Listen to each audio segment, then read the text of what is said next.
The NBA playoffs continue tonight on Monday, April the 29th. Three more games on the board. I'm going to break down all three, full detailed analysis for you for Celtics, Heat, Thunder, Pelicans, Lakers, Nuggets. Let you know how to play these games and make some money. That information is coming up here in just a moment. Hi, this is Steve Merril, WagerTalk.com, back here on WagerTalk TV, and we continue to dominate the NBA postseason. In fact, we swept the board again on my best bets yesterday on Sunday. Now 15-3, 83% on all best bets the last 9 days since the NBA playoffs began over a week ago. And we look to add to it tonight. I have a strong best bet for tonight ready right now on my page at WagerTalk.com. But let's take a look here at all three games. Going to look at some sides totals, also player props, as I've been doing each and every day. Keep in mind, if you're finding these videos useful, please give it a thumbs up, a like, and be sure to comment below. First game goes at 7:30 Eastern on TNT. It's Game 4 between the Celtics and Heat, and it's not an elimination game. You know, we've had several 3-0 series. In fact, 3 of the 4 Western Conferences series went to 3-0. Everybody thought Miami would be down 0-3 at this point, but they stole Game 2 as a 14.5-point dog. And that, of course, was after Boston won easily by 20 in Game 1. Well, Boston bounced back as expected. I had a strong best bet on Boston Saturday night for my clients at WagerTalk.com. Question is, does Boston regress again, just like they did last time they won by 20? They lost outright. Thing is, the fact that they have a loss in this series now, it's hard to imagine they're going to allow the Heat to get this series to 2 games apiece. Of course, winning and winning by more than 10 is another thing, but the Celtics have been very good defensively when focused, and we saw that in Game 3 on Saturday night, holding the Heat to just 84 points, just 41.5% shooting. And what's a bad sign for Miami, in my opinion, is that Boston did not shoot well from three-point range and still won by 20. Let's back up in this series. In Game 1, the Boston Celtics were plus 30 points from three-point range and only won by 20. Game 2, the Miami Heat were plus 33 from three-point range, only won by 10. Game 3, the Celtics were plus 6 from three-point range, but still won by 20 points. And if you recall, the other thing that was a little strange about the first 2 games is that Miami had a 20-point edge, points in the paint in Game 1, yet still lost by 20. Game 2, the Celtics had exactly a 20-point edge from points in the paint and lost by 20. Well, the Celtics had both the three-point and the points in the paint edge. In fact, they had a 42-34 8-point edge, points in the paint, and won by 20. So it looks like things are getting back to normal here. Celtics won easily despite not shooting lights out from 3. 3-point margin usually makes a difference, especially in this series, but Miami actually had the overall edge 32-30% and lost by 20 points still. So if Boston comes focused in this one, they should be able to name their score. Let's look at the player props in this one. We'll go to look at Game 3 here and see who overperformed or underperformed, see if we can find some value maybe going forward. For the Celtics leading scorer, 2 of them actually, Tatum and Brown, each had 22 points each, and they both took the first and second most shots on the team.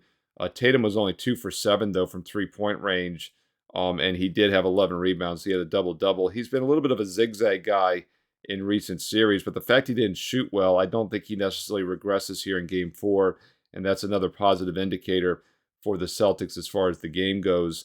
Jaylen Brown had 22 points, was 11 for 20 shooting, but did not make a three-point shot. He's been very consistent. In fact, in the 3 games here, he's had 22. His total's been 22.5 2 of the 3 times. He's had 22 and 33 the last 2 games. So once again, if you think the Celtics get another win here, those guys will probably be carrying the majority of the workload. As far as the over-under, we did see, as I said, the Celtics play much better defense in Game 3. It landed on 188. The total would have been in about the 200 range, though, if these teams have shot anywhere near their normal percentage. And not too much of an adjustment here in the Game 4 total, as it is sitting right now at 203. And, of course, Game 3 closed 206. We had 205 and 210 in the other games. So they did bump this one down a little bit, pretty much where my rescore would have had it after Game 3 was concluded. As far as the Miami Heat players, let's look at some of the props here for Miami. And once again, Adebayo is the leading scorer. He's really dominating this series. Jaquez Jr., the rookie, UCLA, he had only 12 points, and he did get over his 11.5, and now you'll see him bumped up to 14. But it does make sense because he took a good amount of shots. In fact, Jaquez Jr. took in the game 13 attempts, but he was only 5 for 13, 0 for 3 from 3 points, and still got to 12. So if he takes, once again, the third most shots on the team, he also is likely to have a good game. Tyler Hero did regress as expected after having a monster game number 2, in which he had 24 points. He stayed well under 21.5 with only 15 points. His total is now set at 20.5, and he has come out and said he needs to take more three-pointers. He was only 3 for 9, but he took almost twice as many threes as anybody else on the court. And, of course, I do think if he hits some of those, he could get up and over the 20.5 here in Game 4. Caleb Martin is a guy we thought would regress in Game 3, and he did. I mentioned that in my video on Saturday. Spoelstra calls him the X Factor, and after 21 points in Game 2, he had only 5 in Game 3 and stayed under the 10.5. In fact, he's had now 7 points or less in 4 of his last 5 games when the postseason began with the play-in round, and he is set at 10, over-unders 10. I would probably err to the side of the under once again. Not as good as the setup was in Game 3 after his monster performance, but someone that looks like he's still maybe being priced a little bit overrated. That game's once again at 7:30 Eastern on TNT. All right, let's look at another mismatch here, and that's the 8:30 Eastern game on NBA TV, Oklahoma City Thunder and the New Orleans Pelicans, as this is one of those 3-0 series. In fact, as I mentioned earlier, 3 of the 4 Western Conference series went to 3-0. And, of course, the Phoenix Suns got swept last night on Sunday. The Lakers did survive to play another game, which we'll talk about in a moment. A couple things we noticed in those 2 games. First of all, the Lakers and Suns both covered and won outright in the first half. The Lakers did not blow the second half like they'd done in every other game against the Nuggets this series. The Suns did, though, and they fell apart. In fact, Minnesota outscored Phoenix in all 4 games in the series in the third quarter, and then they pulled ahead and won outright in the fourth quarter there in Game 4. Now, the Lakers and Suns are a totally different type of team than New Orleans because they're a veteran-laden, experienced lineup. That's not the case for the Pelicans, so probably a little less likely they can come out and do what those 2 teams did. But one thing that also stood out about not only the 2 0-3 teams covering and winning the first half outright, but they both scored a lot of points. And I pointed this out in my weekend videos for both series, that last year the Lakers down 0-3 came out and scored over 70 points in the first half and then blew the game and lost in the second half. Well, the Suns went over their team total with over 60 points first half this week, or last night rather, on Sunday. And, of course, the Lakers also went over their team total with over 60 points on Saturday.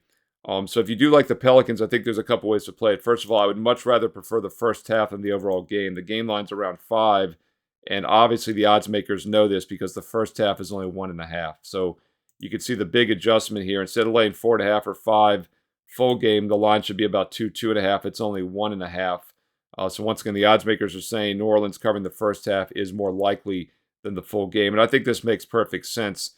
If the Pelicans get down going into the second half, it's hard to imagine they're going to make a comeback because they know it's over. They're down 0-3 after the sweep by the Timberwolves yesterday or last night. NBA history, no team has ever overcome an 0-3 deficit 152 times. And the team with the 3-0 lead has gone on to win the series every single time, including last night. So once again, New Orleans' first half is probably the safer option if you're looking that way.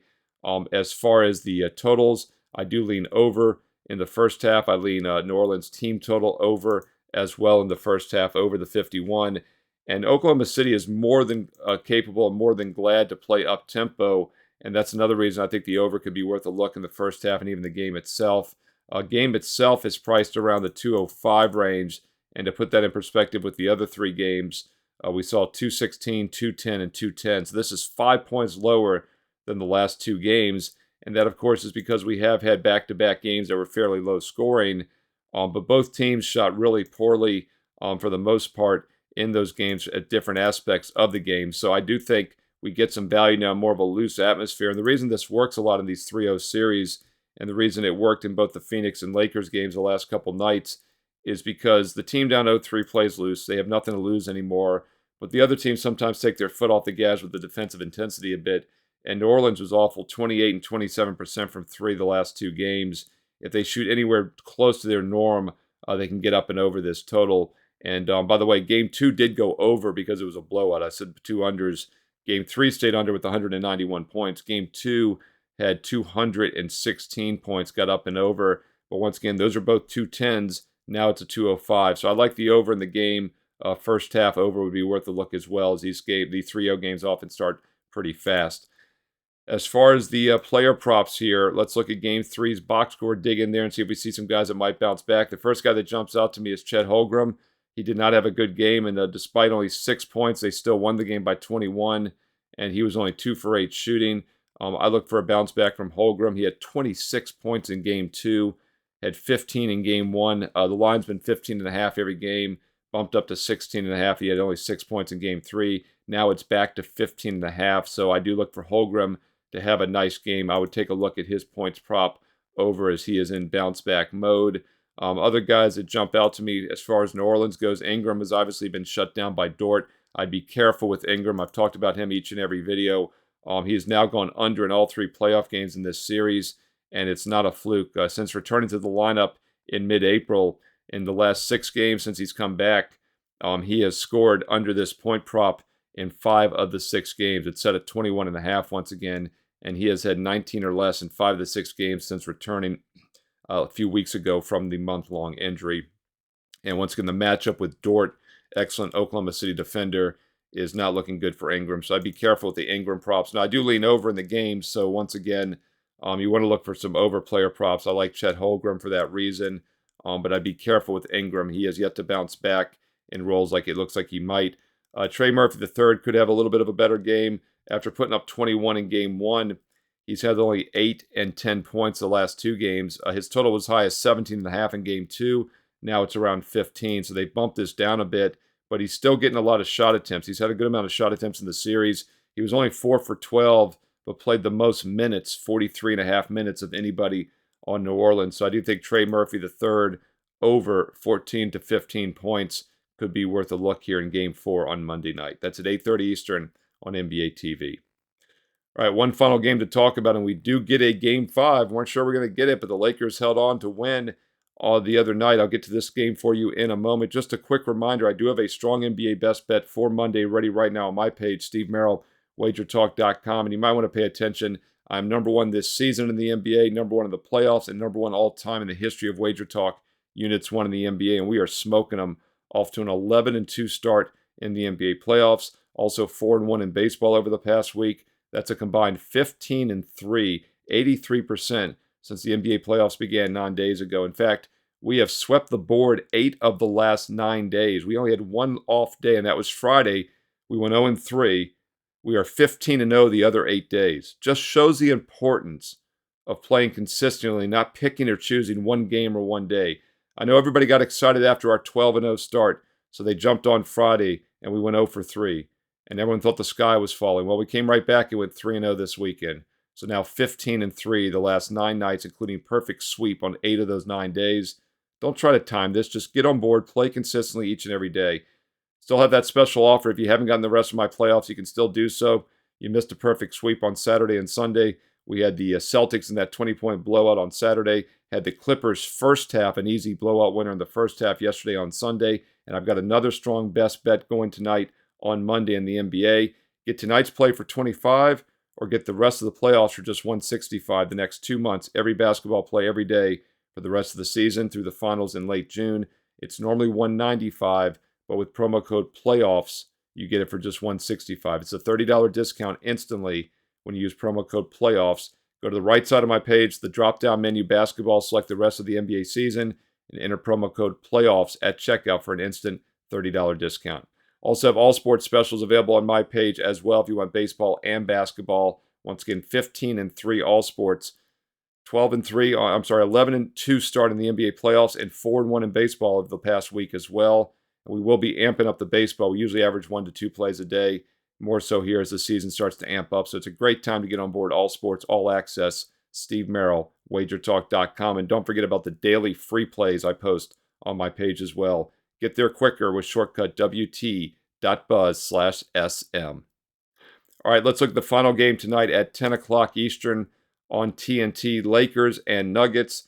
Lakers are 4-0 in the first half in this series, yet they're just 1-3 straight up overall, and that's because the Nuggets have dominated the second half. However, LA finally held on to win a game in Game 4 after a fast start once again in the first half.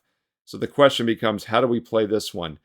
Denver's going to win this game. They're not going to lose at home in the thin air and altitude, I don't believe, and allow the Lakers to continue. Now, the Lakers have been very competitive, obviously, in this series, but I think part of that is just Denver not always showing up. We saw them do this all season long. Nuggets have had an incredible record when down by double digits coming back to win games this year, and I think there's several ways you can play Denver if you do think they close this series out tonight on Monday, and the odds are saying they likely will as a 7.5-point favorite, almost minus 300 on the money line. So about a 75% chance they do win this game straight up as a 7.5-point favorite. LA keeps winning the first half. It's 4-0, and I know many of you have done quite well in the comments below. I read all the comments. I reply back. You've mentioned you've played Lakers first half, Denver to win the game. It cashed the first 3 games as high as 5-1 sometimes. Comment below and let me know how you're playing this one if you think it works again. I'd be a little hesitant, though, because this is the first time in a year and a half, that the Nuggets are coming in off a loss against the Lakers. Keep in mind, last year, they swept them in the Western Conference Finals. In fact, you have to go back to December of 2022, the last time the Lakers won straight up. In fact, Denver had won 11 straight until falling by 11 on Saturday night, rather. So this is a different situation where Denver will probably be a little more focused in the first half after a rare loss as they have been in the other games. So I'm not so sure the Laker first half play is the way to go anymore. And it's interesting, the odds makers, as far as the adjustment of the line, haven't really done much. So they made the first half 4, full game 7.5. That's pretty much where it should be. First half around 108, full game around 217 on the total. So they're splitting it down the middle. Game 4, both teams shot very poorly from three-point range, 30 and 31% each. Yet it still landed on 227 points. And of course, that was a 3-0 situation, which sometimes favored the over. But once again, the pace was very fast in Game 4. We'll see if either team chooses to slow it down here in Game 5. Interesting that the odds makers have not adjusted the total any. But once again, I think Denver gets off to a fast start here. I would like Denver first half. I don't think the Laker first half edge is going to work like it has in the other 4 games. All right, let's look at some match player props. As far as the Game 4 box score goes, I talked about Anthony Davis having over 60-some points in the first 3 quarters in the Games 2 and 3, and then having 2 points total in Games 2 and 3 in the fourth quarter. Davis had 25, 11 for 17. James had 30. He shot 14 for 23. The two combined for 40 of their 92 shot attempts. D'Angelo Russell, got to talk about him, man. You talk about the zigzag. The zigzag's been on Russell like we've never seen before. He had only 13 points in Game 1. I said he was a strong overplay in Game 2. He got to 23. He regressed in Game 3, which would be an understatement, with no points, staying under 17.5. And then they bumped the total 3 points lower to 14.5 because they weren't sure he was going to start. And he comes out with 21 in Game 4. Now it's up to 15.5. I would look for D'Angelo Russell, to go under here on the road now. He has been an up-and-down zigzag guy this entire series. And after a big Game 4, I would think he's more likely than not going to regress in Game 5. So you might want to take a look at D'Angelo Russell under his point total. As far as the Denver Nuggets, Jokic had a triple-double once again. 14 rebounds and assists each. Not even close, just crushing the triple-double. But that's pretty much going to be priced in now. Michael Porter Jr. has been having a huge series, and he was 10 for 20 from the field. Just 4 for 11, though, from 3 with the 27 points. So while you might say Porter's going to regress here at some point, he's gone over in 2 of the 3 games. Keep in mind they have drastically bumped up his prices, too, though, in the last couple games. So I'd be careful with Porter Jr. He can't shoot much better than he did. But a lot of those were down low, easy 2-point shots, as he was only 4 for 11 from 3. So I'd stay away from Porter props. Other guys, Caldwell Pope had a big game. He was 6 for 8, including 2 for 3, got to 14 points. His total is normally around 9.5. I would look for him to regress maybe. He had only 5 and 6 points in Games 3 and 2, and had only 12 in Game 1. So once again, Caldwell Pope did not get a lot of looks. He just basically made every shot and got to 14 points by default. I'd look for him to stay under 10 points. Even though I do think Denver closes out here, I just don't think Caldwell Pope necessarily will be a big part of the puzzle there. And Jamal Murray is a guy that is on the injury report, by the way, listed as questionable. I expect him to play. I expect him to be okay, but we do need to keep an eye on Jamal Murray. Obviously, if he is banged up, that could help these other guys get more points. So I'd be a little cautious with the Denver player props until we make sure Murray is in there playing. And don't forget, the in-game betting, a lot of the sports books now do real-time adjustments on the player props. I believe DraftKings is one of them, where they change them in the game. So you can wait to see who's playing and then play some of these player props. And with Murray being questionable, that's something you probably want to do. Also, if Denver does get down at any point in this game, I think an in-game betting opportunity with the Nuggets would be worth a look. as I do expect them to close it out and win this at home in Game 5. 10 o'clock Eastern Monday on TNT. All right, that's a look at your 3 NBA games, your 3 playoff games tonight on Monday. Hope you found this video useful. I will keep doing these each and every day throughout the playoffs. Please give it a thumbs up if you found it useful and comment below. I read all the comments. I reply back. What sides or totals do you like tonight on Monday? What player props are you looking at? Let's learn and earn and win together. I honestly believe we have the sharpest and smartest viewers here on WagerTalk TV. Don't forget, click subscribe if you are not already part of the 150,000 subscribers here on the channel. And hit the bell as well so you get an instant alert when this daily NBA preview goes up each and every day, sometimes overnight, sometimes early in the morning. You'll get an instant alert so you can watch it right away. I also do daily free play baseball videos throughout the week. So click subscribe and hit the bell for instant alerts when these videos go up. And don't forget to follow me on Twitter at Steve Merril, 2 R's, 1 L, at Steve Merril on Twitter and X. And I also post free plays throughout the week on Instagram, so be sure to follow me and WagerTalk on IG. And stay tuned right here to WagerTalk TV for more great basketball and baseball preview videos coming up next. In the meantime, if you want to join my best bet service on a current 15-3 run the last 9 days and nights since the NBA playoffs began, now's a great time. Instant $30 discount off the rest of the NBA playoffs with code PLAYOFFS. Use that promo code PLAYOFFS at checkout. Or if you want baseball and basketball combined, we have some fantastic all-sports specials on my page. And be sure to get those daily free plays as well. Steve Merril, WagerTalk.com, including a strong NBA best bet tonight on Monday. Steve Merril, WagerTalk.com. Get there quicker with shortcut WT.buzz/SM.